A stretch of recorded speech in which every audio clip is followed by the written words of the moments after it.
ஏற்கனவே அவன் எரித்து விட்டான், எரித்ததை மறுபடி எரித்து விட்டான்.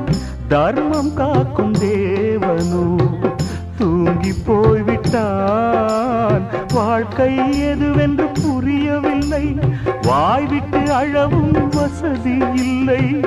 வெந்த புண்ணில் அல்லவோ வேலும் பாய்ந்தது, விதியால் வந்ததா இல்லை சதியால் வந்ததே தொல்லை. விதியால் வந்ததா இல்லை சதியால் வந்ததே தொல்லை. வானத்தை பார்த்தேன், பூமியை பார்த்தேன், மனுஷனை இன்னும் பார்க்கலையே. நான் பிறந்தது அழுதிடத்தானா, ஏ விதியே சரிதானா? தங்க என்னும் தங்கம் இங்கே தீயில் வேகும் இப்போது.